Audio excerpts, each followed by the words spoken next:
listening to the House by the Video Store podcast.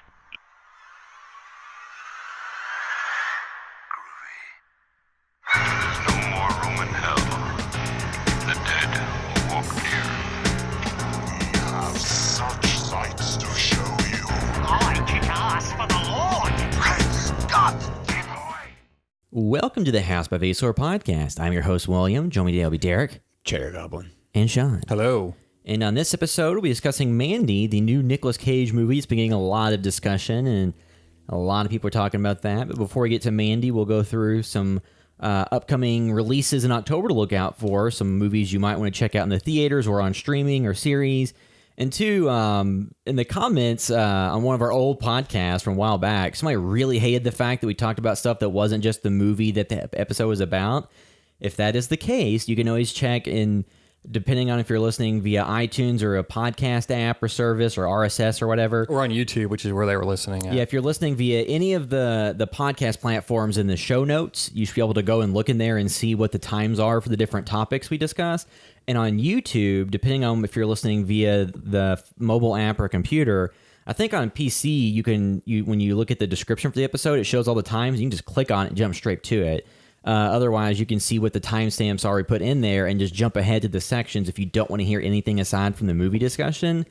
Just pointing that out because it's in all the show notes, but I don't know if anybody actually looks at those. Yeah, and like sometimes we'll do just video review or just reviews, and that is when we just talk about the movie. But Yeah. We're we actually need some do good weekly content. Not We just talking should about our just ass do every a week. review only of About Schmidt because that's the most boring movie ever. It's not the most boring movie It's ever. pretty boring. It's like not Nicolas Cage. It's Jack Nicholson and the lady that Kathy Bates. and Kathy Bates, and she dies or something. Spoiler alert! Oh for my God. About Schmidt. Well, now we can't do it. But it just nothing happens for like 3 hours. But, I remember I watched it. I was like 11 with my mom. And Does he I don't break know her where- ankles? I don't remember. She In a died. bed? There's something like in a hot tub. I can't remember. But yeah, so before we Kathy get Bates in hot tub. Let's do it. Before we get to Mandy, we will discuss some upcoming November or October stuff. So our short film Shared will be out by now, so you can watch that via the website, Share via our YouTube and Facebook, so you can share our short film Shared.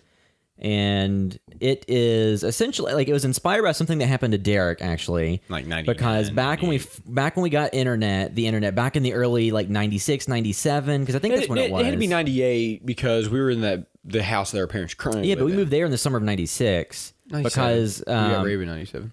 I thought it was 96. I'm gonna call your parents right now and ask them which. It was 90 Okay, we got a okay. dog in 97. Okay, it was so 97. I think it was somewhere when we first got the internet, like 97-ish. So, 20 years ago or 21 years ago. She had to hand crank the internet to start it up. Back then we had AOL, and you had essentially, because like if you were younger, so Derek had like the kids settings. And I had that too until I figured a way around it, where you had like permissions where you could only see certain sites and you could check your emails and stuff like that, and that's about it. And he got an email Neopets. that was a chain letter email that said you have to share this picture or you have to share this email with 10 people, just a chain letter. You have to share this with 10 people or you'll die. And there were 3 pictures that were really creepy. One was like a ghost. It was more than 3 pictures. It was but 3. There was like a ghost over somebody's bed. I can't remember the middle one. There was like a really grotesque autopsy That photo. looked like a real autopsy photo of a kid. Yeah. It was Rotten.com content. Yeah, it was- the fact that this was 20, like I've tried to find that email and I've tried to find anybody else that had seen that, and I couldn't find it anywhere searching through Google and all the search engines, and those email accounts don't exist anymore. I just wonder who you sent it because you forwarded it 10 people. So you were upset. I was like, it's not real. And then like just to like placate you, I went to an AOL chat room and found 10 random usernames. See, this is how the grudge and that stuff happens. So then I was like, 10 people. just to be on the safe side. So that idea inspired the short film Shared, but we didn't use emails because nobody today uses emails for stuff like that. Unless you're, So now it's all through social media. So it's taking that concept and applying it to social media in a little bit different way, in a little bit truncated version, so you can watch it. It's only 2 minutes. So you can watch that just to get in the Halloween spirit. But that's where it was all based on. But I was just, like, when I was working through the concept, I had asked a few different people, and like, yeah, if horror shorts online are watched by a lot of people between like 13 and 24. And then our audience is older than that, and it's more in line with like our ages and demographics. But, like that age group, if they're the ones you want to see it and share it to gain you a lot of views, they don't use email like that. So we're like, oh, let's just make it social media. And that does kind of tie into the fact that social media is so full of like all the if you see this, don't keep scrolling. You have to share it or else you don't love. You'll become a Republican. No. Or or in the reverse, like if you see this and you don't share it, you'll become a snowflake. No. Snowflake.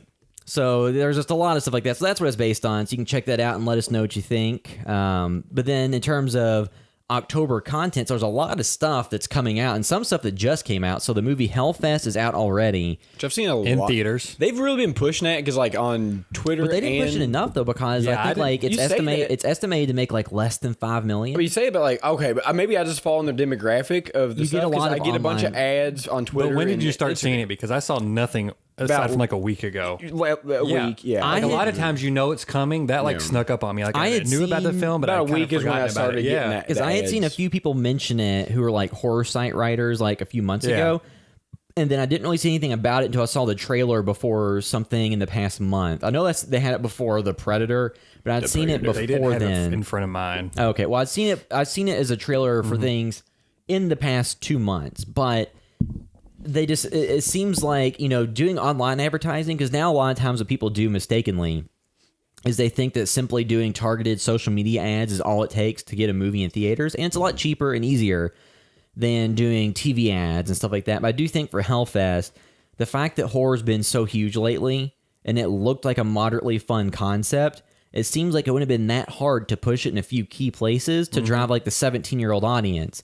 It seems like they may have not done that, and it's going to open up, under $5 million and make under 20 total, when it seems like with as big as horror is right now, it seems like it would have been a lot easier just to get it to, a 10 million opening at least, because The Nun opened to 55 million or whatever. Yeah, but that's not really fair to compare the two, because I'm just saying, the if- Nun is something that had a Pre-existing Yeah, But I'm just saying, pre-existing. okay, so take that out of the picture. And it's Oh, Blumhouse, right? No. No, I was getting confused. Warner Warner Brothers. Brothers. So it's not really fair to compare the two. Yeah, but if you pull out the element of that, like horror in general this year, the past couple of years, horror's been super reliable. Even movies that kind of flop, still, like even the Blair Witch a couple years ago, that reboot, didn't make a ton of money, but based on the production budget being like 5 million, the fact that it made 20 something in the US or whatever worldwide means it still likely made the money back. So even if horror flops, the investment is lower, so it's a lot easier to still make your money back. But Hellfest is something that I got rid of MoviePass because they offer me to get a prorated refund. So it's something that I didn't really want to go spend my money on this weekend. And I was also super busy. But I may check it out because I've heard decent things about it. And it's essentially about a group of teens that go to like this huge Hellfest, which is like a big, essentially like amusement park horror, haunted house type deal. And there's an actual killer that goes in there and then comes after people. So it's kind of a standard plot. It's the plot of Haunted Ween, that film shot in Western Kentucky back in Yeah. 89 or 91, Ween. 92. Yeah. Which is pretty decent. So then so there's that, and we might check that out. None of us have seen The Nun, just because it wasn't available on MoviePass before I got rid of it, and the reviews on it sounded pretty lackluster, and I just didn't have the desire to go out and spend. I didn't see that Insidious film either. That came out this year, right? Chapter 4. Yeah, or was that last year? It was this year. It was this year. This 'Cause I year feel like I need to catch up on that for end of the year. Well, Derek, I was thinking too. I know you didn't see it and you kind of weren't super interested. You need to see Hereditary before the end of the year, though. Yeah, I will. I'm gonna wait Before- till it yeah. hits streaming. Yeah. like because even with like the Predator, like I've been so busy lately because like me and Courtney were playing a wedding, and then I got season tickets for football. So it's like there's certain Yeah. like I'm gonna get out and see Halloween. There's certain ones like I'm seeing this, and then some of them I'm hitting to wait till they hit Yeah. streaming. It's like Predator, as much as I like the franchise, streaming for me whenever I can rent it. Which and hopefully I could hit before the end of the year so I can have it. It's gonna be pretty close, I think. I can't remember. But it's like there's a certain movies it's like, and you run into the same issue too. you Yeah, know? absolutely. And it's like I would like to see Hellfest, but I Yeah, was but it's too like busy. there's only certain movies I can see because of time, and it's like I'm not gonna go see that Yeah. one. I'll go see this one. See, so another movie that's on Netflix now is a movie from Jeremy Saulnier, who directed Green Room and Blue Ruin, and you had a chance to watch that, right, Sean? Yes, this was written by Macon Blair. Who had written Don't Feel at Home. He directed that one as well. Such a good I always forget the title wrong. I don't Feel- feel home on this planet anymore. At home in this world anymore. I thought it maybe? was Planet Home, whatever. Or Earth. And I think didn't he write? I Green? don't feel at home in this world anymore. Didn't he? Check out what else he wrote. Did he co-wrote Green Room and then? No. But he was in He's he Paul. was in Blue Ruin. Yeah, he was in Blue Ruin and he was in Green Room. So he wrote this film. I guess it's based on a book, but I don't think Jeremy Saulnier had any co-writing credit on this. But he directed it. Who previously he did Green Room and then Blue Ruin and then what was that other? It was like kind of a slasher horror film, I think. Something Massacre. Jeremy Saulnier directed The Killer. Murder Party. That's what I was thinking. So this is a bit. I'm trying to think. This is it doesn't feel out of line in his work, but just like Blue Ruin was a little less amped up than Green Room, Yeah. This is more closer to Blue Ruin probably, and just stylistically based on the story and everything. I think it works perfectly for that. It has, I should have pulled it up. I was not anticipating it right now. Jeffrey Wright from a multitude of things, but Westworld, most notably Westworld recently. Alexander Skarsgård. Yeah, I saw the Skarsgård. Not the Bill main Skarsgård from It. Not Skarsgård number 1. This is Skarsgård number 2. Well, actually, because there's This is the Stellan dad. Skarsgård, Peter Skarsgård. There's an entire clan of They're not all Skarsgårds? related, I don't think. Okay. And let's see here, and James Badge-Dale, who Iron Man I don't know 3. who that is, but I liked him a whole lot in this film. He did a great job. Everybody did actually, and I think Riley Keough, I don't know, but I believe she may have possibly been in. Let's see here. Yeah, Riley Keough. She was in Mad Max Fury Road. Yeah. Logan Lucky.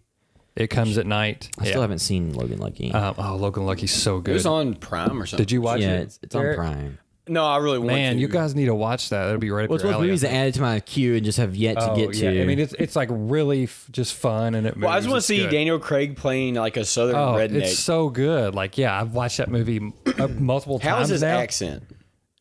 I don't know, but I love it.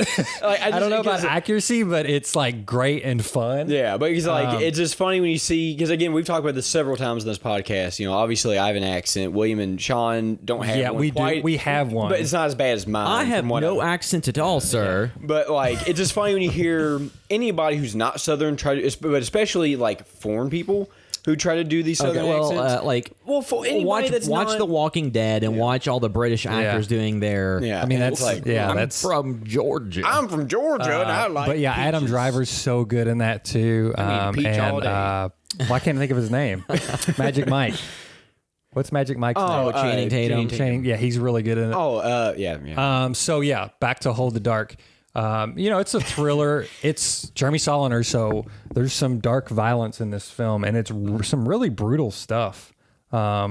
Which, we watch a lot of horror films, and you watch one of his, and you're like, oh yeah, I remember seeing his. Like, I remember the last time I watched something that's brutal was probably like maybe Green Room, at least like a modern. The Green film. Room was pretty brutal. Yeah, this film has some brutal stuff, and it's not even like it is. I'm not talking about Saw in the way. I haven't seen somebody get killed in this way before. No, this is people getting shot and stuff. But the way he shoots it and the way he presents it, it's very brutal. Yeah. And it's like, I don't know. It's just great to see like because there's somebody shoot something and not just a way where it's like, oh, people are getting shot. Well, 'cause whatever. it's You know what not- I mean? Like it's not glamorized. Yeah, or it Yeah. means There's a huge difference in the violence in, say, The Green Room or No Country for Old Men or Wind River, or any of these types of movies like this. Yes. And Terrifier or, the new Saw. Because, like, in those or just a movies- shoot 'em up movie that's Yeah. PG-13 where it's Or The Predator. yes, yeah, exactly. It very much. Sorry, what did you bring up? Oh, what was the Wind River? Yeah. This seemed like a great companion piece to Wind River. I mean, just based on the setting and everything, it's set in Alaska. The basic premise is this woman, her kid goes missing, and some wolves took her kid, and apparently had taken like 2 other kids in their village. Now, does this somehow relate to any of the luchador style wrestling where they raise the kid to wrestle? No. Because there's an entire wrestlers thing where he got taken by wolves. They taught him how to wrestle, but then the wolves kicked him out and the horses got him. In and they Alaska? yeah, I don't know. It was just messed up. It was just funny 'cause that's like this shtick. So Jeffrey Wright is an author who I guess has experience with wolves and apparently had hunted one at some point. But although he like appreciates them and values them, he's not like somebody that goes out and kills animals. It was a situation where he kind of had to. So she writes him saying, "Hey, I know you've done this before. I read your book." She's isolated in Alaska. Like, she doesn't know who else to turn to. She lives in a small village. She said the villagers won't go hunt for him or whatever. So he goes to Alaska and agrees to go look for the body because her husband is in, I think, Fallujah.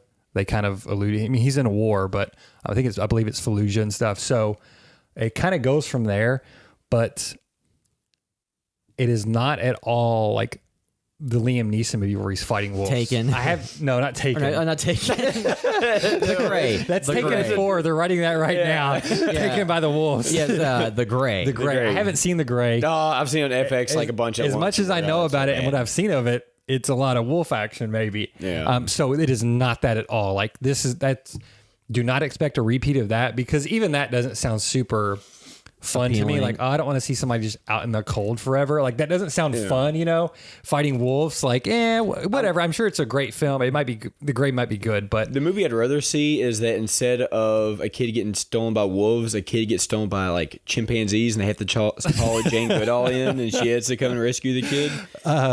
But I'm hoping I got this the is not that film at all. It is very much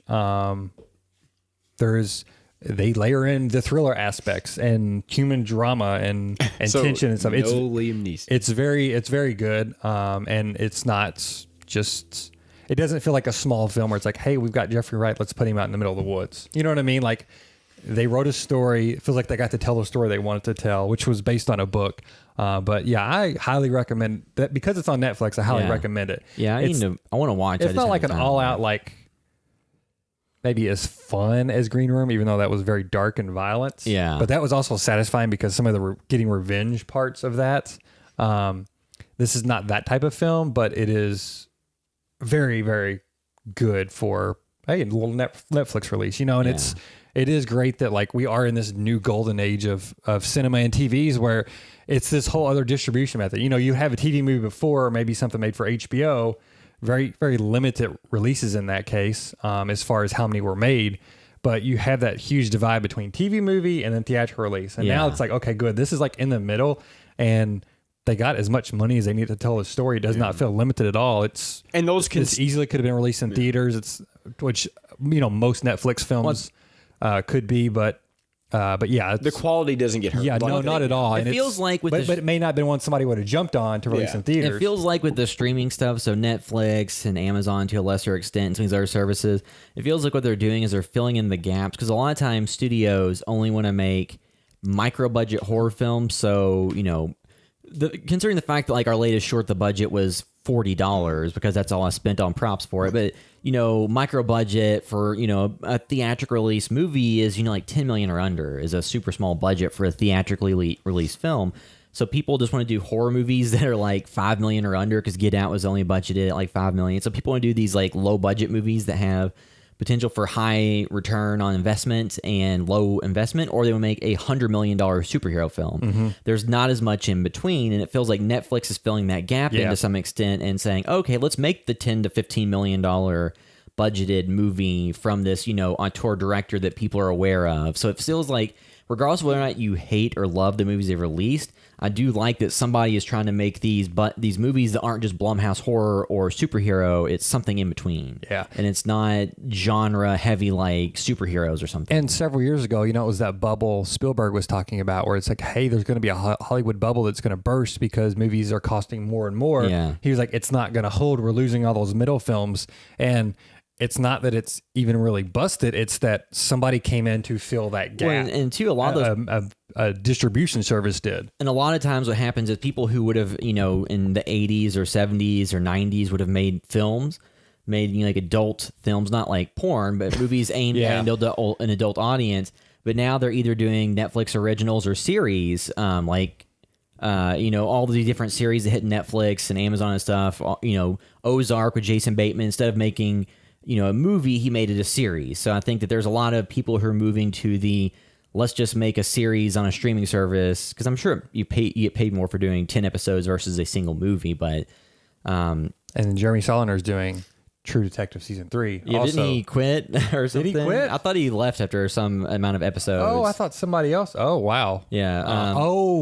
So that must have been a long time ago then. Okay, I did remember something. Because I think like he directed some of them, and then there was something that happened. Yeah, that's a bummer. But yeah, it's funny because his rise, he started kind of famously on getting Blue Ruin. Well, I guess his rise to popularity was Blue Ruin was kickstarted. Yeah. And that turned out very well for him. And it was like, oh, people can make good films that are kickstarted. And then he did Green Room in theaters, and he may not hit theaters again, which this was released at festivals and stuff. But yeah, I definitely recommend it if you're a Jeremy Soliner fan and Macon Blair. Those dudes are on it. Yep. Let's see. So other stuff that is coming out in October. We got Venom, of course, because that's next. Let's see. weekend. So They pushed that back till next. So, okay, let's see. So, stuff that's coming out. So, on October 4th, Netflix will have this series Creeped Out, which kind of looks like a anthology series or horror type series aimed at kids. So, more in the vein of Are You Afraid of the Dark or Indiana or something, just for a more modern audience with like better effects and budget and acting and visuals. Haven't really seen much about it. Don't know if I'll check that out or not. I guess I'll see if there's any good, word on it and people say it's worth checking out, or if it's, strictly, it's more for 13-year-olds. But we'll see. But so that's Creeped Out. And then there's Venom that comes out on October 5th. The fact that Venom October 5th already? Wow. Yeah, the fact that Venom, so Halloween has been screened at Toronto International Film Fest. It's screened at multiple places since then. You can go, it has a Rotten Tomatoes score. There's a Metacritic. There's reviews out there everywhere. They're proud of the movie and they're pushing it. And they, there's all these estimates. Suspiria as well. There's all these estimates that Halloween can make between $40 and $100 million on its opening weekend. And some people are saying over 100. It's like, I don't know. I think they're overestimating the appeal of slashers. I don't know how, but it's Halloween. They're looking at the fact that it comes out in October. It's called Halloween. It has Jamie Lee Curtis, and last year it was a smash success that debuted with over 100 million. They're just like checking all those boxes, like, yep, John Carpenter's scoring the film. But I think the difference is, what like, movie fans and stuff care about John Carpenter scoring it. The average audience doesn't they care. care about that. The average audience sees Jamie Lee Curtis, and she's a real star. So it's not just like, oh, this horror movie franchise But see, actor Halloween, return. Halloween has this interesting thing because, like, not only do you get people like us, our age group, you get our parents' age group because Jamie Lee Curtis is in it, Well, and then you get the 17-year-olds, you get the high school students, well, you get the people, you get the people that saw it originally in theaters, and then you get the people like us who grew up with it in the 80s and 90s, and then you get the younger audience who's going to just see this big horror movie on. This is the weird horror movie that literally checks every single age group. If I remember correctly, male and females both. They did like a trailer for it. It's like in a true crime documentary series type format. So I think I didn't see people. I've been avoiding those. I haven't watched it. I just saw people talk about it because I don't want to see any more content from the movie. But I think that what happens with a lot of this stuff is people are aware enough of guy in mask killed people on Halloween night. So even the 18-year-olds or 17-year-olds who haven't seen the original or have only seen the Rob Zombie one or whatever, they know enough to go in and see this. And they may want to get acclimated to the pop culture. You know what I mean? Like reference, like, okay, what point of reference? Like, okay, I know who Michael Myers is, but I've never seen one of those films. This is a perfect time to jump in.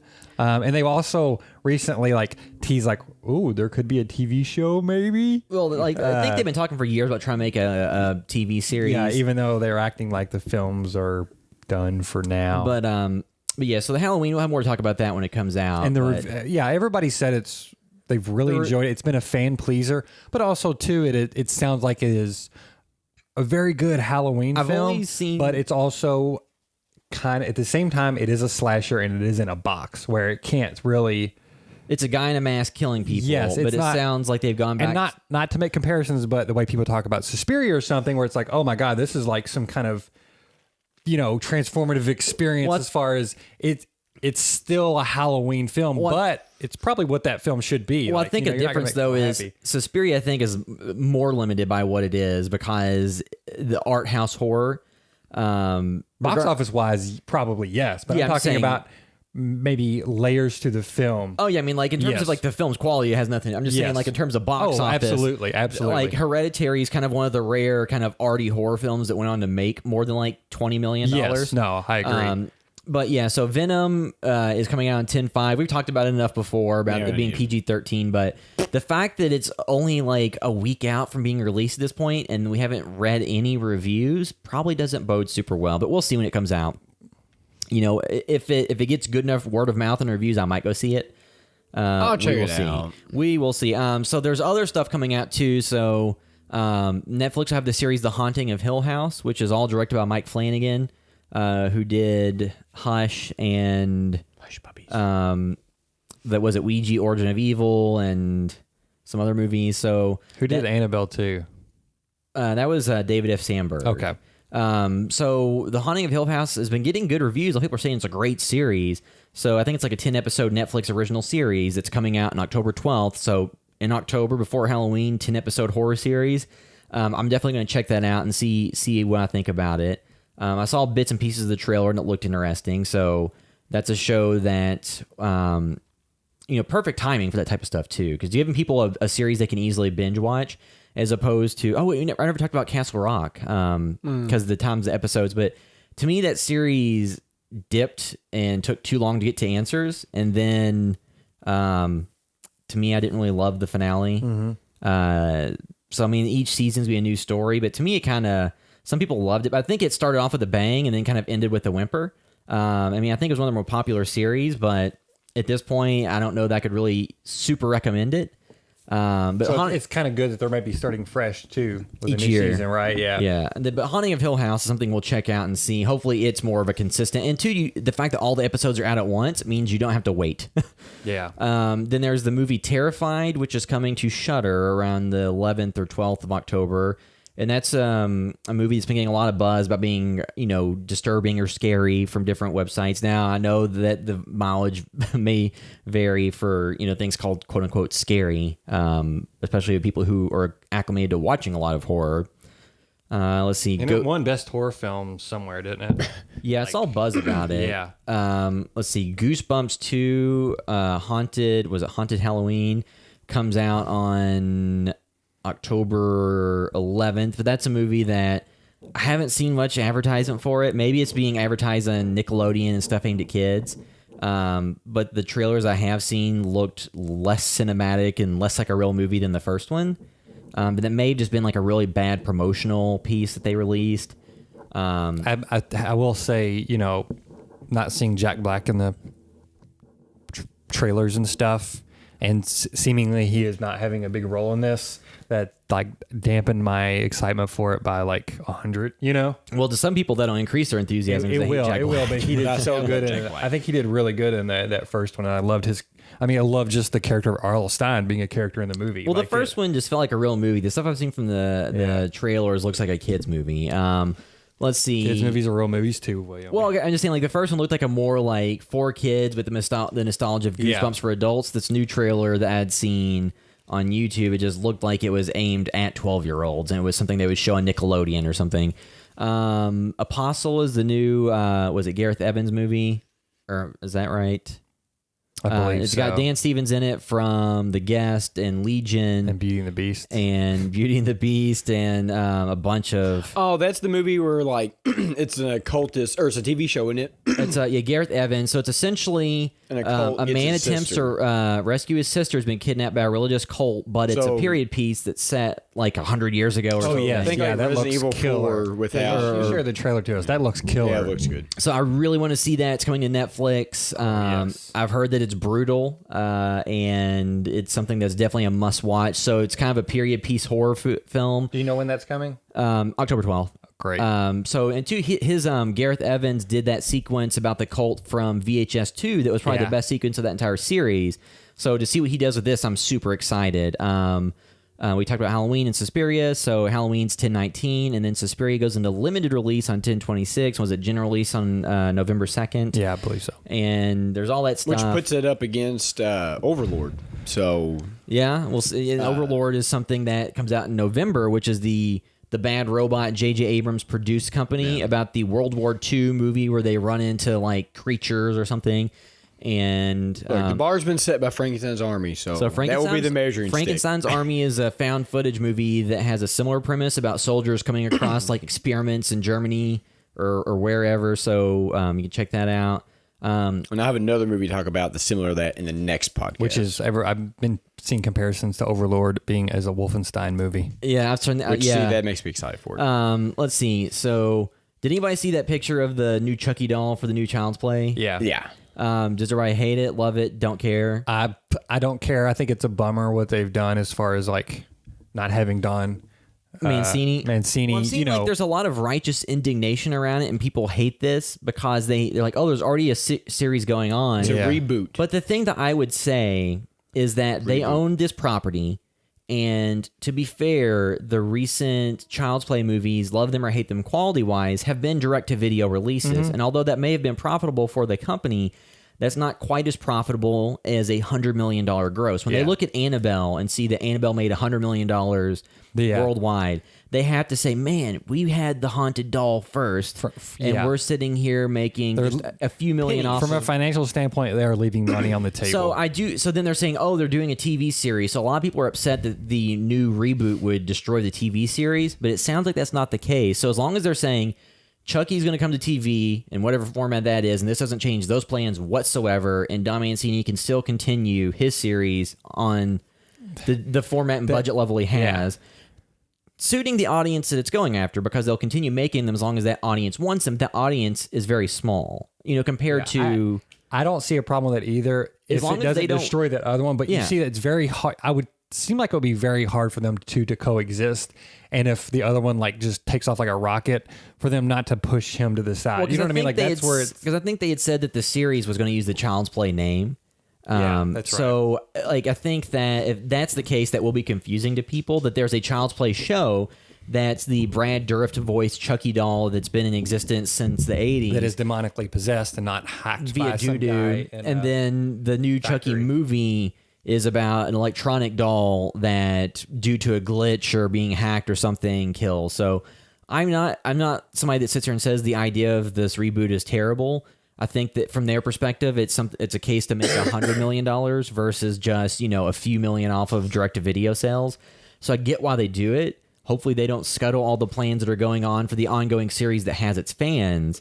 But, I mean, we've seen with, like, DC and all these different universes, like, they have the Flash on TV, and they have the Flash in the movies that coexist. So I think that they can have the TV series that's on Sci-Fi or whatever network they're doing, and it targets those fans and gets the amount of viewers. Sci-Fi anyway. So. Well, and I'm saying, like, for a show like that, like 500,000 to 1 million viewers would probably be in their, like, target range. Because Ash vs. Evil Dead only got, like, I think in the end almost it hit was $1 billion. I was like, what? No, at the end of Ash, I think the end of Ash vs. Evil Dead, it was getting like 300 to 400,000 views or something. So, I mean, granted, those ratings are really hard now because of streaming services and stuff like that. But as long as it doesn't scuttle the series for people who want to see that, I think it's fine. And it's just trying to relaunch that property to a wide audience. Yeah, and the Audrey Plaza, Yeah, Aubrey Plaza is at least interesting. The interesting thing about it too is, I mean, you made a good comparison to Annabelle and all that. Like they're kind of leaving money on the table, but is the Annabelle audience after Annabelle because it's a creepy possessed doll?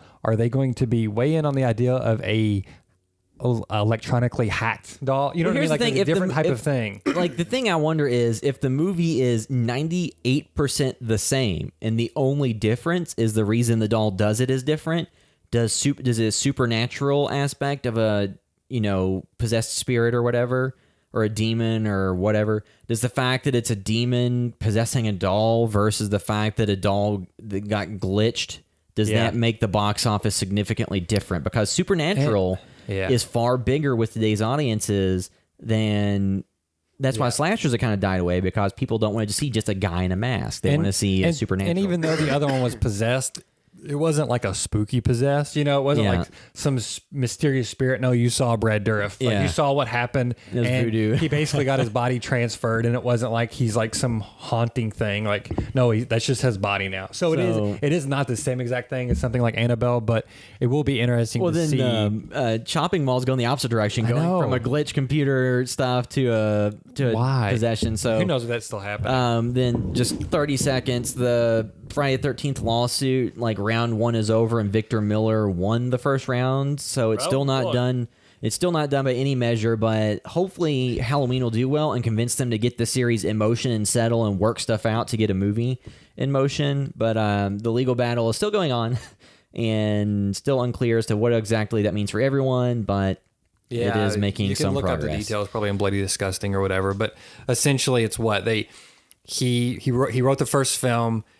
He seems like he is getting the rights to the Jason character, but only in America, I believe. Or the law is only applicable to America. Yes, and it remains to be seen if this means he retains any rights to the adult Jason character that is the mass killer, because He only wrote him as a drowned child. yes. So it's still kind of foggy on that, but it's nice to know that there's some movement on that. Me personally, I don't really care until they say we're going to be putting out a trailer. You know what I mean? Like for a new one, because of the way that franchise's history with trying to get films made and all that stuff. And also, again, yeah, my interest in Jason, I like him a lot, but I've had enough Jason films at this point where I don't have to have one. There's plenty of other stuff out there. I mean, look at all the stuff we're talking about coming out in October. So right now. maybe they could have Panos Cosmatos direct a new Yeah. Jason. So now we can get into our discussion of Mandy, the 2018 Nicolas Cage. I don't know exactly how you describe it. But Action, obviously no thriller, spoilers up horror. front, right? So We we'll will- we leave the will spoilers say when we do spoilers. We'll discuss it, with light story details, and then hold the spoilers to the specific story elements until later when we've clearly just say we're going to do that. Okay. That being said, the So I have movie to make sure I don't say spoilers. That being said, I think this is a movie that is kind of hard to spoil because it's an experiential film.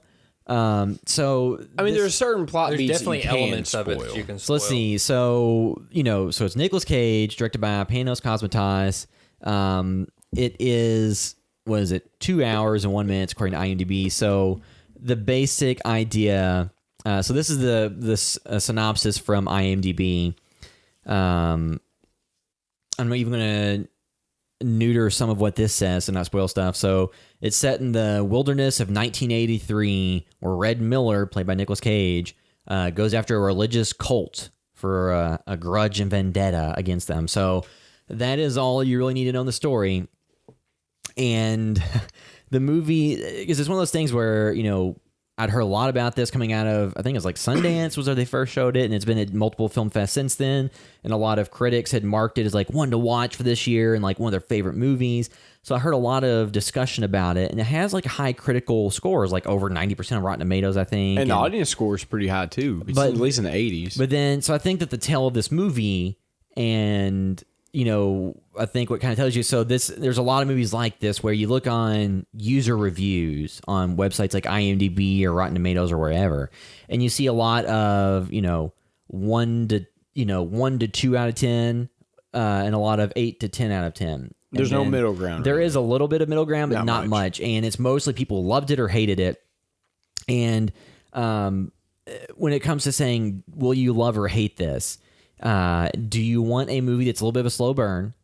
That is a movie that is more trying to think exactly. Experiential than than narrative focused and guided. I think if people, the way I see this movie is if you can really get into like, this is, to me, is very much paced like a movie from the 80s because it is a slow burn. So if you are okay with the way that movies from the 80s, maybe this is a long movie. This is a 2 hour long movie. Yeah. So, it takes an hour to really get into anything. The elements where you may have seen doesn't the screen. title screen come up like minor spoiler like an hour in or something like that? Basically, Yeah. Because They have like smaller title screens that kind of set up like the different sections it's of like the movie. chapter marks. Yeah, I don't think this is a spoiler because everybody knows what this movie is about. It is a revenge movie that has been sold a million times about this. So you have the first half is setting up Mandy, second half is revenge. So if you're okay, if you can get through the first half, which I found to be interesting, I get why they did it that way.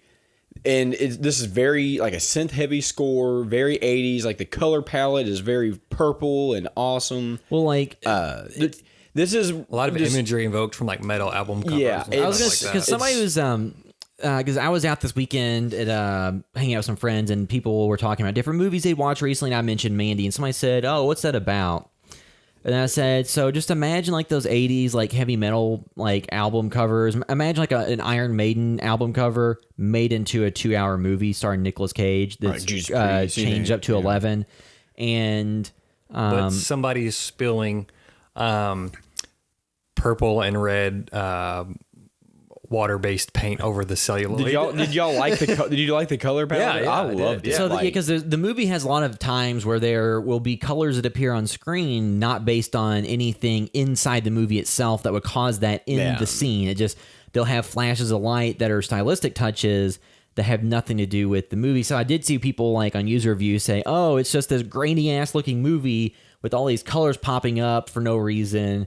And I didn't get it, and it took, people talked into the camera slowly for 10 minutes at a time, and everybody's on drugs, and it doesn't make any sense.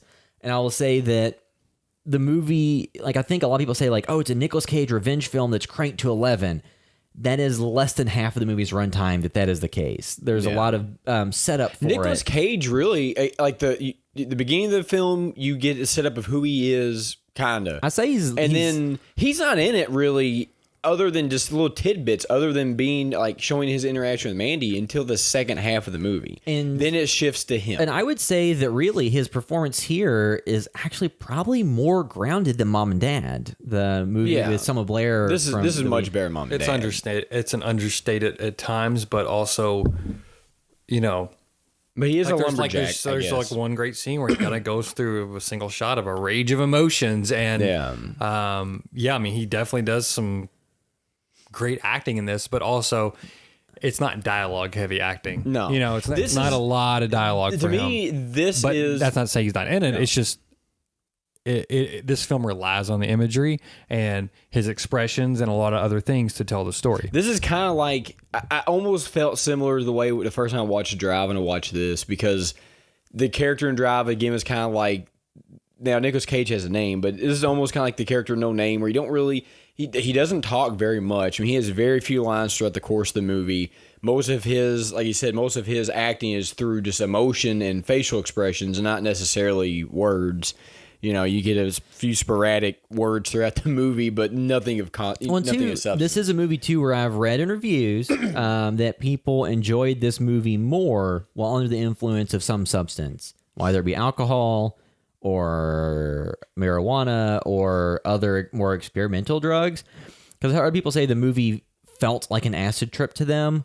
And I've never done that, so I'm not sure what an acid trip is. But people said that the movie pretty accurately represented like everyone being on LSD or something, which is even kind of like a plot point in the movie. Yeah. So this one of That's those what I things. said when we talked about it before. I was like, I don't know if it's an anti-drug or pro-drug movie. Like, I think it just kind of lands right in the middle. But there's so much to like. It's funny because like you all know me, know my taste.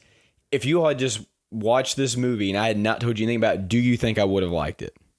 maybe I not. would, if you had not said a single word about this movie, and then you asked me, do you think I'll I like don't know, it? because I mean, Take Nicolas Cage out of it. No Nicolas Cage.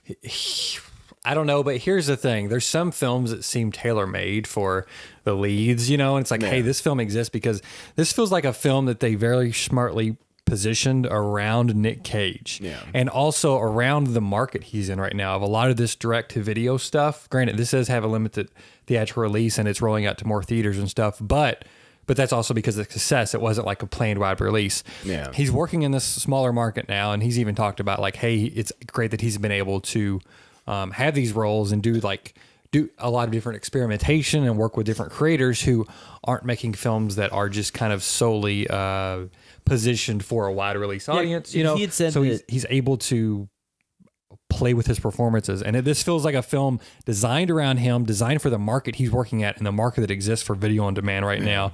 So it's I don't know what this film will be without him, but it will be a vastly different thing. Yeah, I don't think it would work. One thing I would like to say before we get, the actress who played Mandy was really good too. Like, this movie does not work without her either, because she played the role that she was supposed to play, I think, perfectly. And the thing I like, and too, she made that character likable. And the thing that I like too was, the actress who played Mandy, like you said, I thought was very good in the role. Andrea Riseborough, I believe. Yes, She's in Birdman. Oh, okay. Birdman. So she's actually only a few years younger than me. A few years older. Or a few years older, sorry. Yeah, 'cause she's 4 years older than me. Okay, so initially I thought she was, I guess, but they kind of made her up to look closer to Nick Cage's age. Yeah, they made her because she has the facial scar in it. And they both kind of seemed to be like damaged people that had found each other and were happy in their existence. Because that's a lot of those stories, the broken person. And Nicolas Cage's character, you don't really get, Red Miller, you don't get any background. No. So You get the helicopter. He's a lumberjack that rides in helicopters at the beginning of the movie, which is like so. I don't even know. So you don't know, because if it was set up kind of like Taken or something like that, where it's like, oh, a retired badass, then the second half of the movie makes way more sense. But this movie does set up. You find out, we're doing spoiler free, but like he's not. I don't think the way the movie sets up, he's not just an average guy. But there's no subtext. There's no. Or there may be subtext, but there's no text of the movie that tells you anything about that, which is fine because I don't think you need to explain all that. But the best way that I can explain this is, to me, it feels like somebody took like an I don't know if this even exists, but like what I would imagine like an animated heavy metal, like anime inspired music video from the 80s would look like, stretched into a 2-hour movie starring Nick Cage. Yeah. And if that sounds like the appealing, movie Heavy Metal. Yeah, I mean, it just feels And like Heavy Metal 2000. It feels like you took something like that, made it a live action movie, and then the difference is in a live action movie to do what's in some of those animated movies would take $100 million plus. So this feels like the pared down, more attainable version of that, because there is some very kind of out there imagery as the movie goes on. Yeah. But we can talk about that in spoilers. But I feel like the movie has a lot of cool imagery, a lot of interesting visuals. Nicolas Cage giving a performance that's not as gonzo as you would think. No, he has moments where he has like very like rage moments and kind of crazy things he just does or says. I would have to assume are ad libbed because some of the stuff he says, I'm not sure that would be in the script. And then there's other cool stuff that pops up. There's just kind of like scratch your head moments, like Cheddar Goblin. Yeah, don't look up what that is. Yeah, just wait till you see it. If you're on Twitter though, and you follow anything in the horror community, you've already seen somebody. The person that developed Too Many Cooks. He developed that. Oh, okay. Because I just watched Too Many Cooks yesterday again. Yeah, because it popped up on my YouTube feed. So if that'll give you a little taste of something in this film that is worth watching. The way that it hits the movie is just very this movie is like just so weird on some of the stuff that it does. Like I love the weirdness of it because it fits. It doesn't feel like they're like, let's just, because the movie's already weird anyway, and you have this very surreal moment, and then you have the Cheddar Goblin moment. It's like it just so it breaks it up a little bit and just like, what the hell? And I just kind of loved it because to me that felt very 80s.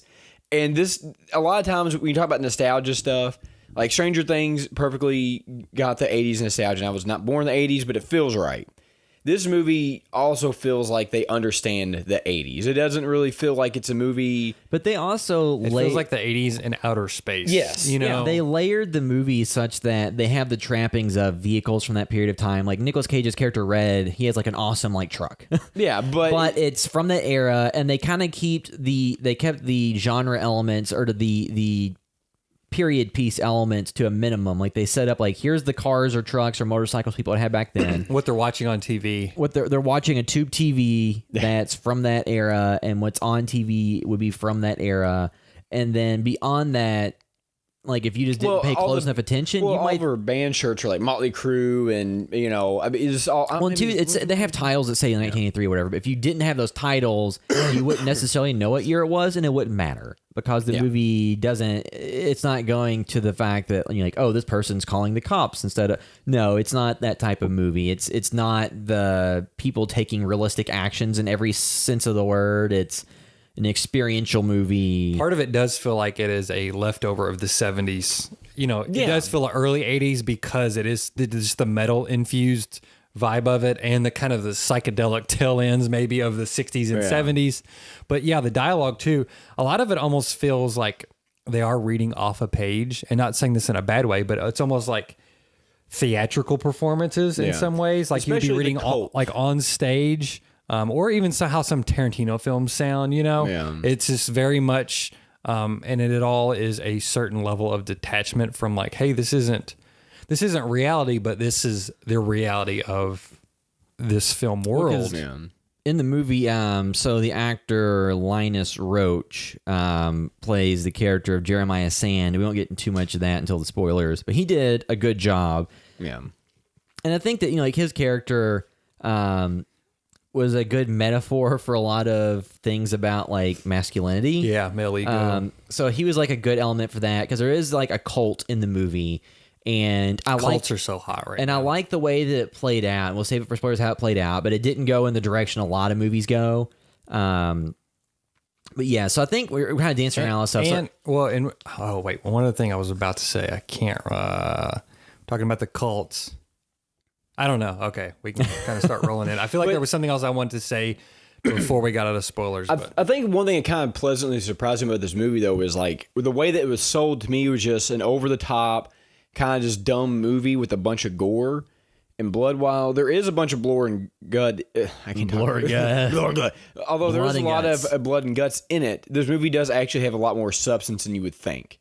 You know, we're talking about the male ego and the way the cult works and stuff. Like, not saying this is like a movie that's full of substance, but if you, given the premise what this is a deeper movie than you would think. Like, you at least come out with this movie. But then sometimes I'm like, how deep is it though? It's is not it super really? deep. Like it's like, I don't know. Who's to say? Like, maybe we'll figure out some I stuff. think movies like this kind of lend themselves to who the viewer is. Does the viewer assign a lot of depth and meaning to it? Or does the viewer simply say, as some of the reviews on IMDb that gave it a 1 out of 10, they're like, oh man, all this was people talking into the camera for 10 minutes at a time with all this color spilling over and then just a bunch of gore. Yeah. I didn't get anything from this 1 out of 10. So there's people that think of that. Yeah. And then... and does it need the deeper meaning because it is an experience? You know what I mean? Like, I don't know if Like I said, this is a weird this type movie. of film needs it because it gives you so much more, and Like- you can pull as much meaning out of that as if you want. Or as You know what I little, mean? yeah. Just like So- going to an art gallery. And there's a lot of elements to this too. Like I would say you could say in terms of like what are some similar ideas or stylistic things.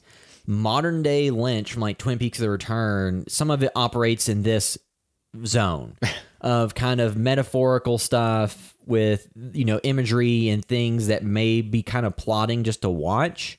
Because on Twin Peaks: The Return, there's somebody just swept a floor for 3 minutes.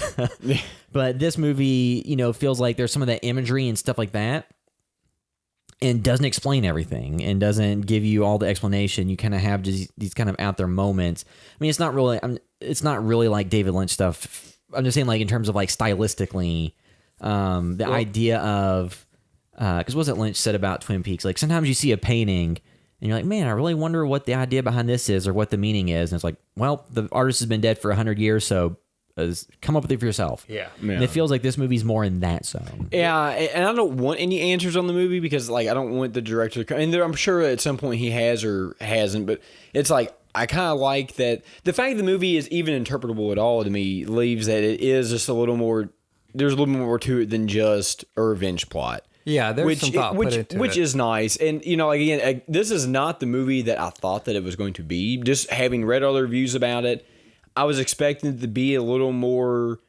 schlocky and a little more, and it wasn't that. Like I said, again, Drive and this are not similar at all, but I feel like they kind of have the same vibe.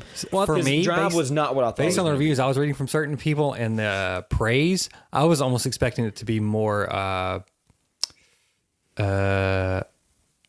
less schlocky, actually. You know what I mean? Like, I almost expected to have maybe some more cerebral elements, and not to say it doesn't, because maybe it's on some level very cerebral, but this director also did Beyond the Black Rainbow, which I had always meant to see, but I'd heard it was kind of a slow burn and just based on imagery.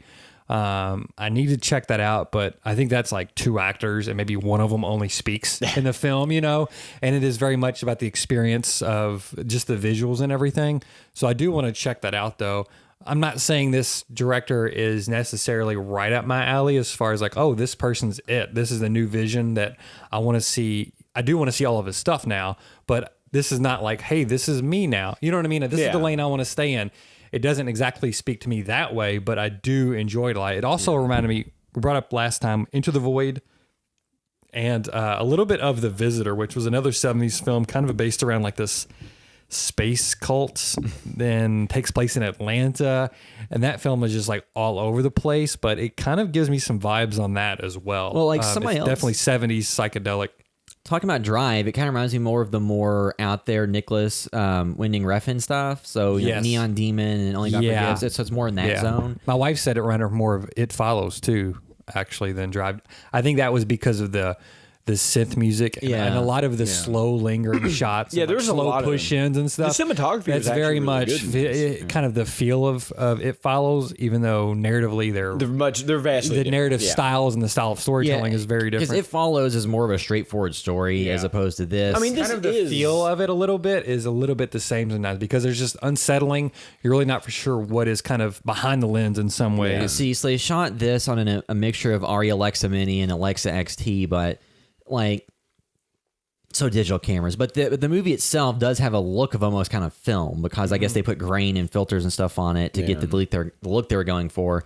But yeah, it's Probably the lenses they used. they use like anamorphic lenses. Is a big because there's a lot of lens flares and distortion that those lenses do, and that look that you get from those. Well, like this movie was supposed to be set in like kind of, I guess, like you would say Washington, Portland, like that kind Pacific of Northwest-ish but area. it was actually filmed in like Sweden or it was somewhere in. Well, I'm sure where there's tax breaks and cheapest to But shoot. you can kind of tell that by looking at the architecture of the buildings because like nobody. That's very European. It did Nobody not in look- the 80s has a house that has mostly glassed walls and stuff. Well, even like in the little, woods. even the little convenience store that she Yeah. worked at. Like again, that doesn't look anything like you would see in But America. this felt like an alternate reality version of Earth. It did. Yeah, this felt where they very. live is called like Black Mountain or something. Yeah. And there's a lot of the fantasy novel covers and titles in it. Yeah. It feels. And It kind of, almost feels like a fever dream or, again, an acid trip from somebody who reads a lot of those books or whatever. Like, is this all taking place in her mind? You know what I mean? well, too, like a lot of people said, this feels like one of those more contemporary fantasy novels turned into a movie. Yeah. Because not like Lord of the Rings, but just like the people who love Lord of the This Rings is on the same and level stuff as like Lord of that, the Rings. but set in a more contemporary version with cars and stuff like that. Yeah. So we keep dancing around spoilers. So I think we can give what our scores are and then move into the spoiler discussion. So Derek, I'll let you start. What would you give it out of 10? 10 out of 10. Oh, my I loved it. It was one of those movies that was hyped up all because they started about this like early in the year, January or February. So you have that long to get to sit on it and want to watch it, and then so it was one of those things I've always kind of been reading about and checking it out, and then it finally hit. So there was every possibility for this to disappoint. And I don't want to necessarily say that it surpassed what I expected because this is a much different movie than what I Because got. I had no idea what to expect, really. I didn't either, but to me, it's like I don't really know what I was expecting. I don't think this was what it was, but I really enjoyed it. And when it does come out and release on Blu-ray, I will buy it and probably watch it several times because it just there's much more to it. This is a movie I think you can watch. Like I love The Green Room, but The Green Room to me is a movie I can really only watch once. Whereas like with this.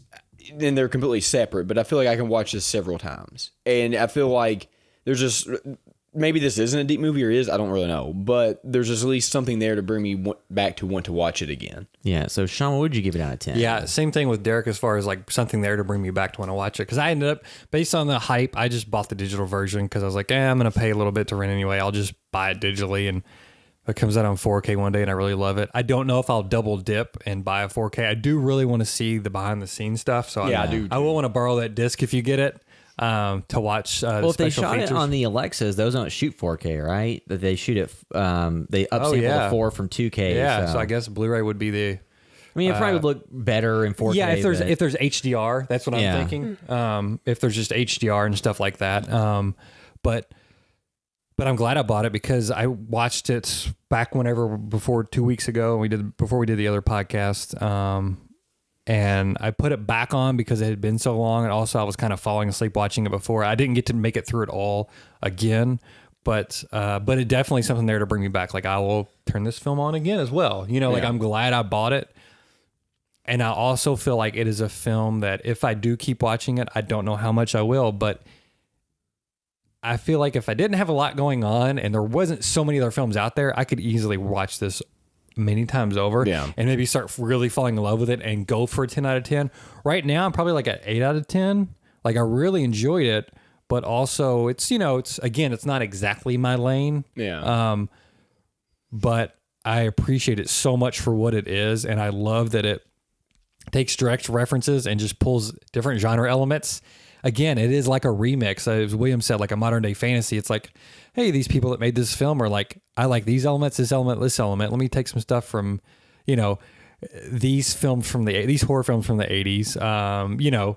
We've got Cheddar Goblin in there. Like, there's just so many little things, and it's like, I sent you a private message about the reference to another like modern film that is possibly a direct reference to that is a comedy.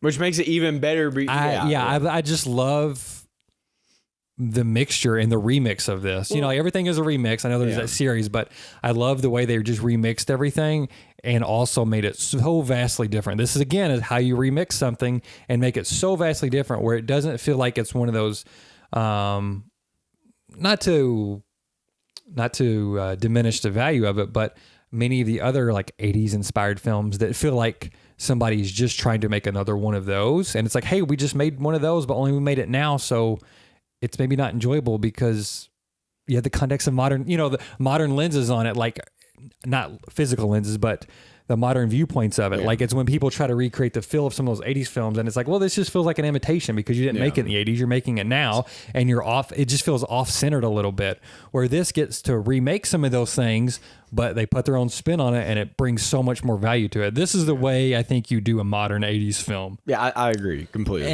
And so like And Drive too. Drive does it right as well. There's plenty of films that do, but so many are just imitations and they just feel left center. They can be really enjoyable, but they can never hit the heights of some of those ones that are even bad in the 80s. You know, like there's just something missing. Something I love about this movie as well is like if you took this movie and put it in 2018, it still works because I know people like that. Yeah, that love if you kept everything the same and just they had like a smartphone that they used at some point and then dropped it over on the corner and forgot about it, the movie's the exact same. Yeah, and that's why I think it just works so well because it works if it's in the 80s, and 70s, and 90s. It does, but I think the other important thing is very much the cult aspect and Charles Manson and all that. I think I think that kind of fits Satanic Panic. Yes, I think that absolutely makes it, a little bit more appropriate for that time. Yeah.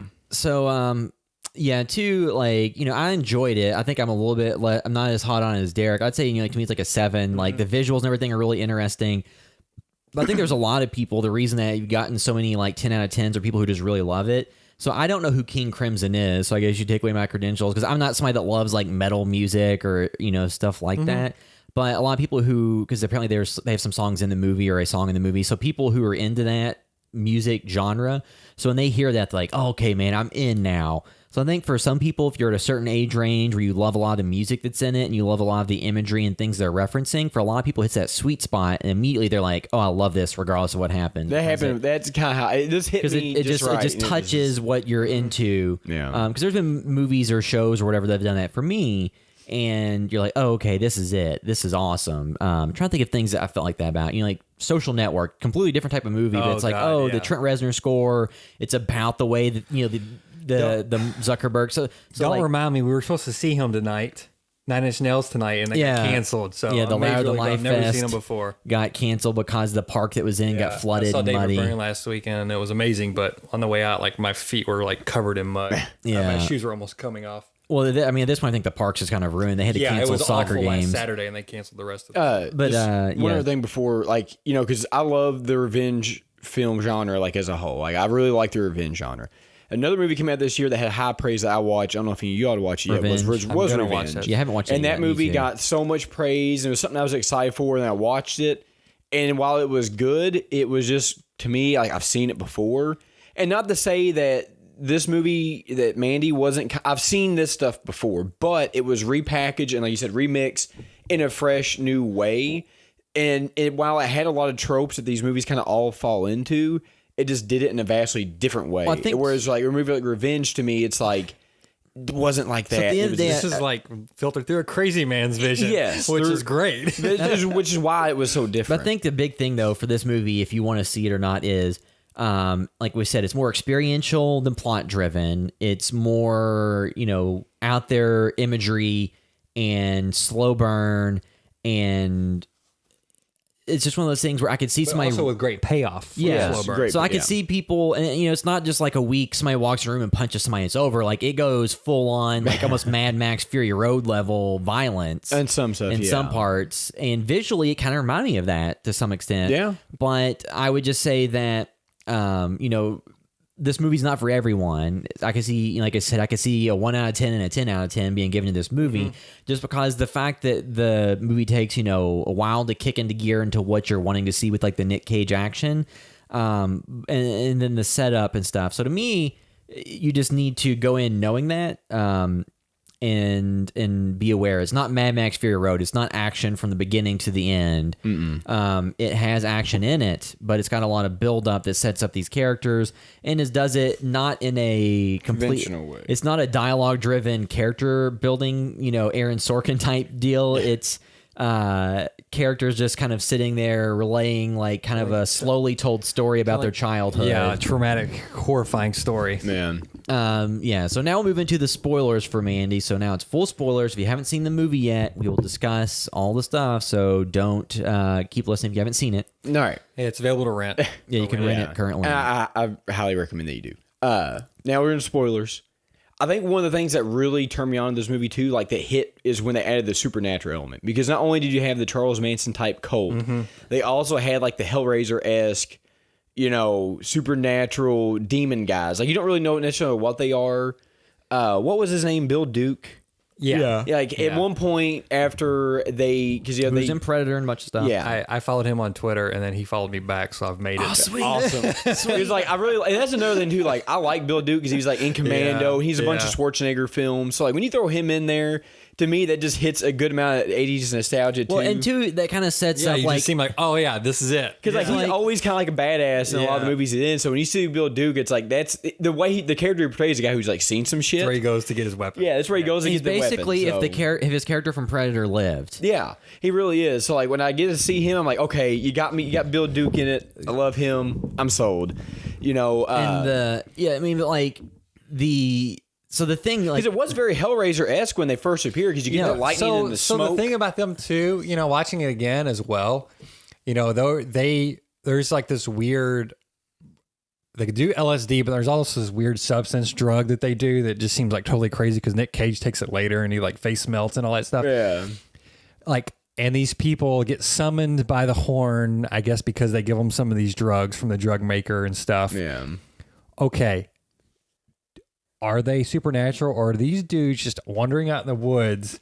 And what, you know what I mean? Like, also too, is it that element where are they just dudes that roam around on their bikes and are way into drugs, and then they know when they're called upon, they will get some of this special batch of stuff? Like, that's also another interesting element, because yeah, it does seem supernatural, but then it's like, wait, what if it's not? What if it's just these crazy and when guys? they offer up that one guy wandering the from their land? cult. But I do think the one reason why it might be supernatural is because, like, when they appear in the room, you see, like, the smoke, and there's, like, a little bit of lightning, and then they kind of pop up. So I think... But is that somebody's LSD vision of what's that's what happening? you don't know. really know. Yeah, because the imagery, I don't think necessarily what you're seeing on screen represents a one-to-one adaptation of what really happened. It is or isn't. You don't really know what works so well. But regardless, they have a very supernatural, mythic quality to them that makes it awesome. That you don't expect it to go to that level. Well, I don't. Because when the biker gang shows up to just kidnap Cenobites Mandy, on bikes. they look like Cenobites when there's all the flashing light and stuff. But then I also thought, like I said, like Mad Max, they would completely fit in as a group of villains in a Mad Max. Exactly. film. Yeah, So they just would. wandering the land Because, like, you had the waiting for that horn to be blown and you go had, get their like, batch. But they're in the bikes and they're on, which this, like you said, not really much Fury Road as Road Warrior. To be fair, though, like he hits one with the car and he gets all messed up. Like they are like seemingly very strong. The one guy gets shooting the arrow. Well, like I love the way, because like the one he hits with his truck is like built like a tank. Yeah. So, but it just, the first half of this movie is about selling Mandy as a kind of her as a character, letting you know who she is. And the reason why I liked her better is because, like, in a lot of these revenge movies, a lot of times, obviously she dies, but the female character gets like murdered in a rape or has a kind of moment of weakness where, like, Mandy never has that. Well, like, the thing is, even in the moment where she's been drugged and she's tied up, like, she still is in control. The guy thinks that, so the cult leader sees her as they're driving down the road in their van. Jeremiah Sand, right? Yeah. Swan, right? Don't they call him Swan? Yeah, they call him Swan. Yeah, but Which makes me wonder if that's also a reference to De Palma's Phantom of the Paradise, because Paul Williams, who is a musician, he does stuff for like a bunch of stuff, but also the Muppets films.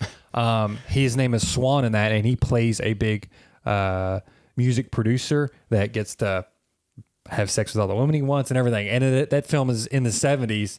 So it makes me feel like, was that a reference to that? Because this guy is a failed folk singer. Yeah, because this is definitely Manson-esque, because he's a failed singer. And then while she's like drugged up, tied to the chair, he puts in his album, and I think he Yeah. references the Turtles and somebody else, and then it's like the music's not good, and then like Well, he's- apparently they've released that too. Yeah. Well, too, though, the thing is, like, he almost looks like he's on a Robert Plant trip with Yeah. kind of like the curly, longer blonde hair. but he's got this and big stuff. white robe on. And then you have a full frontal nude scene of him.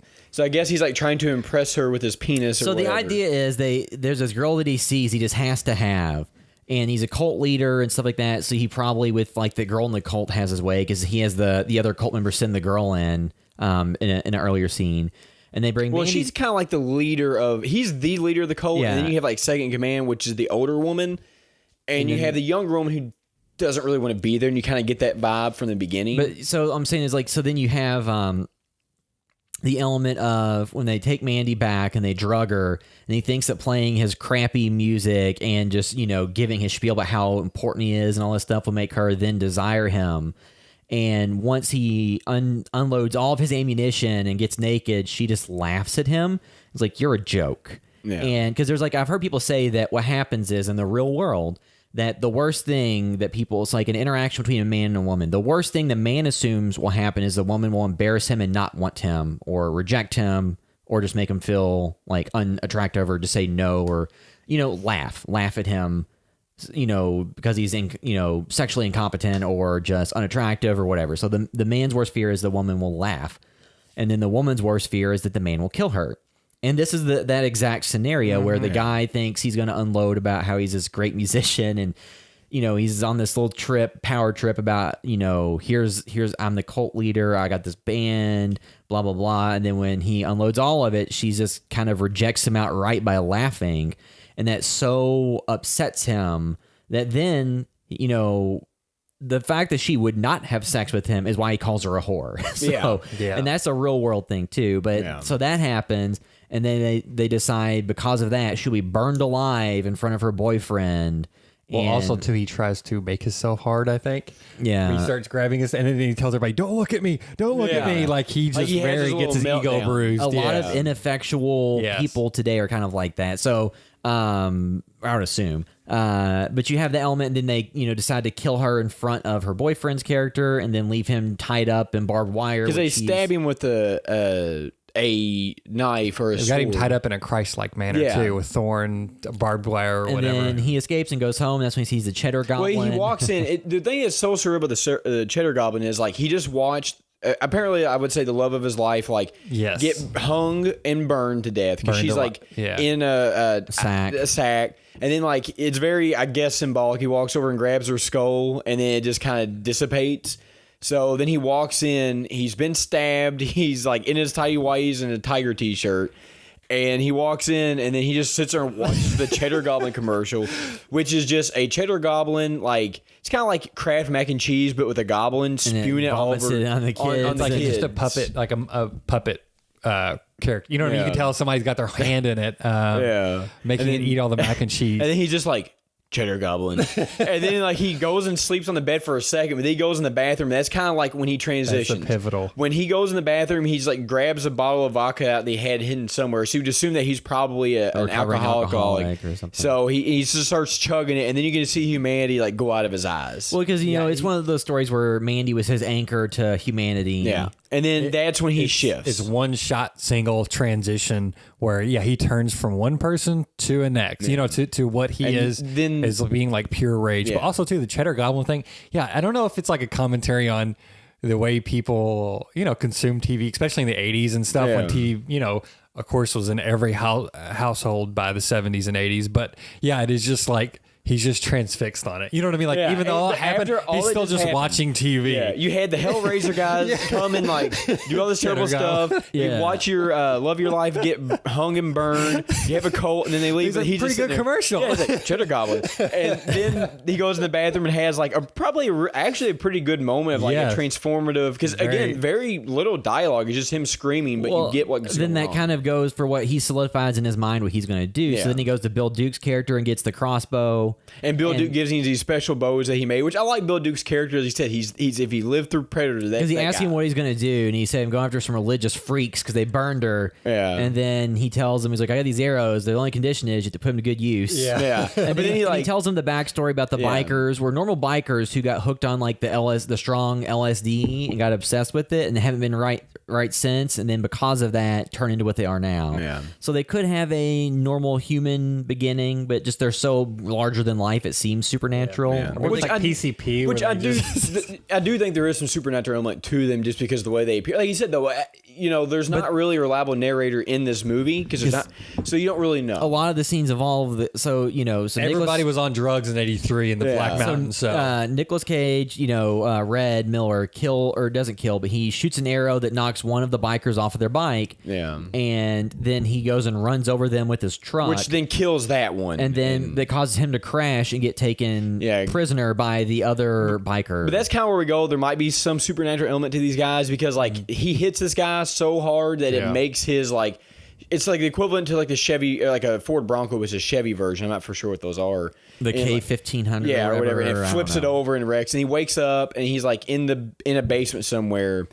And there's one of the creatures down there who has the breathing issue because you can kind of hear how weird he breathes underneath the mask, which he looks something like out of The Purge.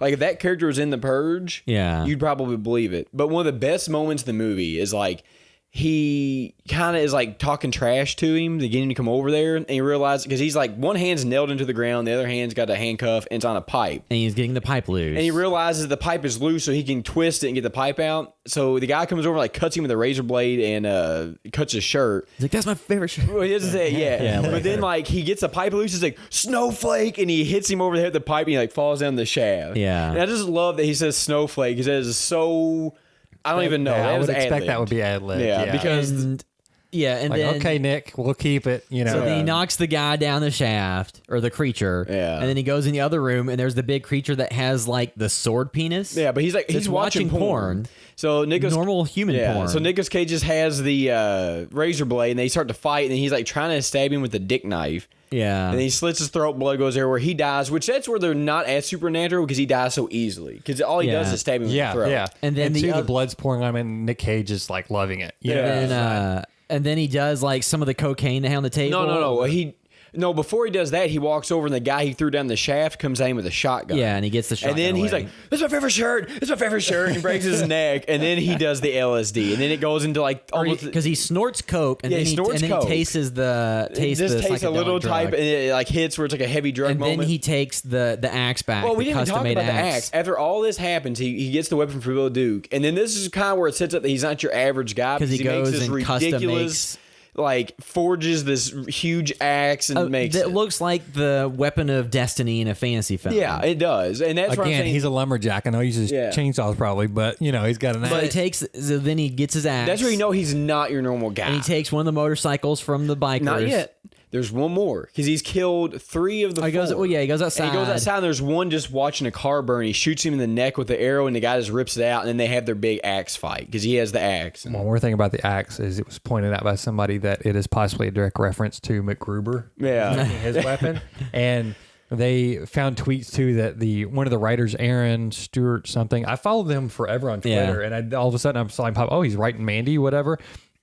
He had tweeted to the director something about MacGruber, and they were talking about how great that film is. Yeah. So everybody thinks, that's probably a direct reference to MacGruber. The scenes are similar. But that's when you know he's not your average guy. But then he has the big fight with the guy outside who's watching the car burn. The last of the Cenobite people kills him, I think, by slitting his throat and throwing him in the fire. It cuts his head off. Yeah, it cuts his head off. That's what he does. I think that might be his car too.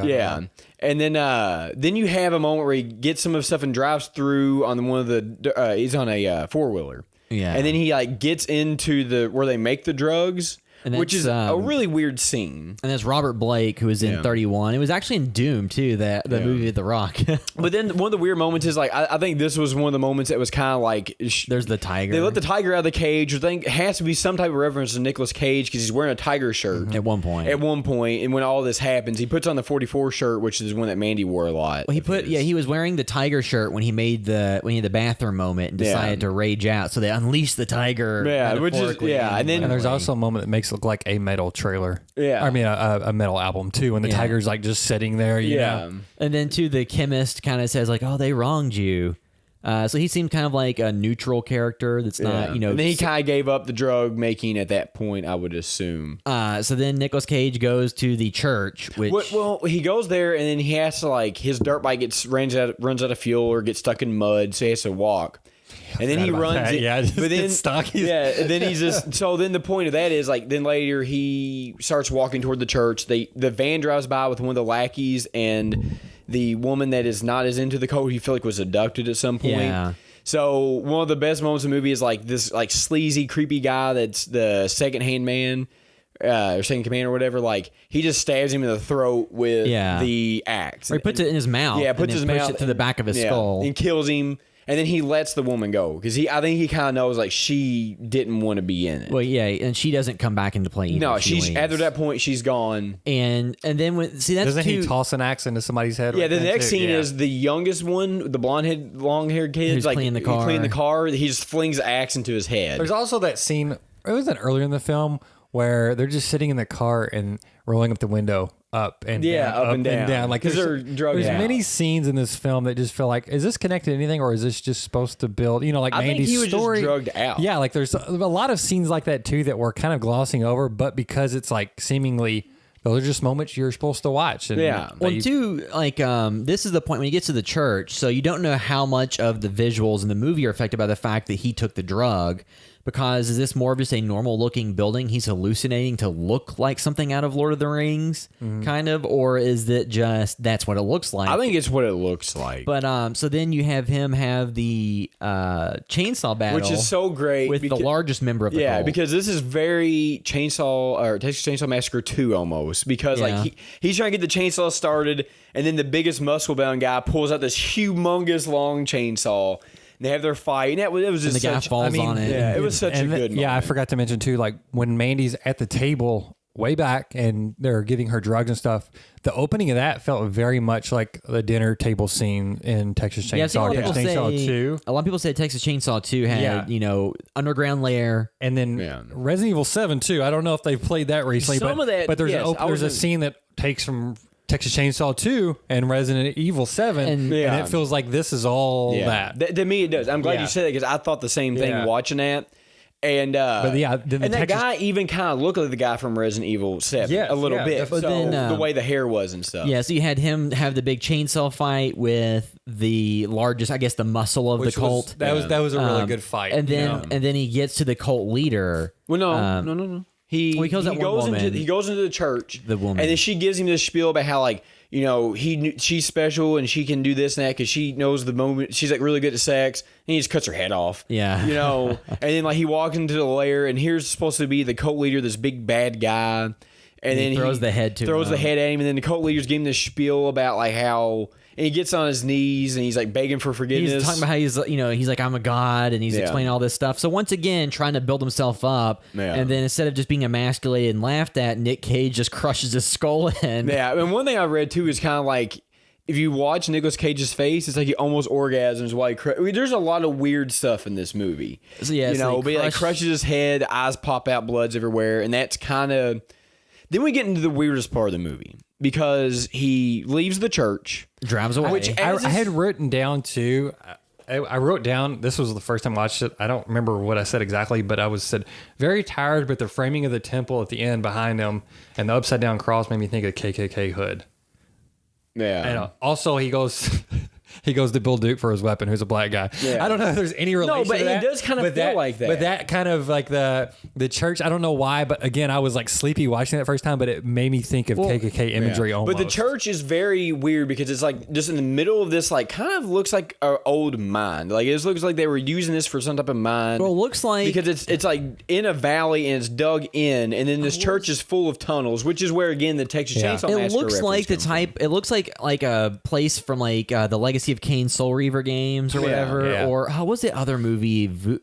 Shadow Man. There's something for the Dreamcast and PlayStation and Xbox or 64. Shadow Man was one, I think. So it just looks like it I looks thought you were like going to say Voodoo Vets. Or again, like Xbox. this kind of fits in like the Resident Evil 7 world because you see this building, but there's way more to it. And Yeah. the inside, and he goes in there's like the Bible thing, he throws it to but the the thing side. I did like was that at the end of all this, like this cult, believed in all this powers and all these things, and nothing came of it. They didn't actually have any supernatural powers as you saw in the movie, unless that was something to do with the way the biker Cenobite gang was kind of developed. But beyond that, like there was nothing supernatural about them. Yeah. They were just like a crazy cult. And Nicolas Cage killed all of them, and then got in the car and left, and then saw visions of Mandy. Well, that's where the weirdest part As of it the looked movie like they is. were on like the moon or yeah, something. because like as he's driving away, it kind of does a pan out, and it no longer looks like Earth. But one of the best moments of the movie is like because he's sitting there driving, he kind of looks over and he sees Mandy, and then it shows like where they first met, which is at some type of like a metal show. And I think she approaches him, so you kind of realize how much they mean to each other through that moment. But then it cuts back, and he's just like covered in blood, got the bulletproof vest on. He's just like doing the weird, crazy Nicolas Cage like smile where his teeth are showing, and then it cuts to her like so. That's where it's like you don't really know what to make of the end because it's like, is he just at this point? Is it the drugs he Drugged out, took, yeah. or is it hallucinating? I mean, it's probably hallucinating from the drugs. or is it? Or did he get transported to another planet because he killed this cult leader? Yeah, you don't really know because Is he the new leader? yeah, like is this? There's so much of this in that's interpretable, and it's like, or did he die? Like Yeah. because remember he got stabbed earlier in the movie, Yeah. and that never gets addressed. So did he do all this and then succumb to his injuries, and this is just a crazy kind of like Jacob's Ladder almost, where like Hey, don't spoil that. I haven't I'm not. watched it. Oh, you haven't watched Jacob's No, Ladder? I have a copy of it too. Okay. I've been wanting us to do it. It's kind of like, is it something like that? You don't really know. And I think that's where the end kind of works is you can interpret this however you want, that maybe this was a mythical journey where he got transported somewhere or the drugs or who knows, you know? Yeah, I mean, it's a movie that's not set in the quote unquote real world enough to really make you. Yeah. But it's left up to interpretation. Is he just looking at that because he's on the drugs and the drugs just continue to take more and more of a hold and give him hallucinations? I've heard some people say the movie was his origin stories becoming the next group of bikers and being their leader. So Yeah. I don't think that was it. Yeah, I don't think that was it. But so it's an out there movie, a lot of crazy imagery. It's worth being watched for that. But Yeah. yeah, so I guess that will wrap up our discussion of Mandy. So the next podcast, we're discussing Zombie 2. So the 1978 Fulci movie, or was it 78? Well, I've seen 78, 79, and 80. 81. So it's really it's between the years of 78 and 80. It Depending was on the Italian sequel to Dawn of the Dead, since Yeah. apparently there was no because this is laws Zombie 2. against making sequels to films. 70 Yeah. On IMDb it says 79. Yeah, and in Italy there was no law against making a sequel to a franchise, which is why you would see like Troll 2 has nothing to do with Troll. Yeah. But that was like an Italian American thing. But like so we'll talk about Zombie, the 1979 8 one. It's on Amazon Prime as Zombie 1979. Yeah, Zombie, no E. Yeah, no, it's on there as Zombie. Oh, it is? Zombie. I thought there was no E on it. Okay. But the Italian version is no E, and it's Zombie 2 technically, like Yeah. we said. So that'll be the next episode. So thanks for listening to this episode of the House by the Acer podcast. We're out. House by the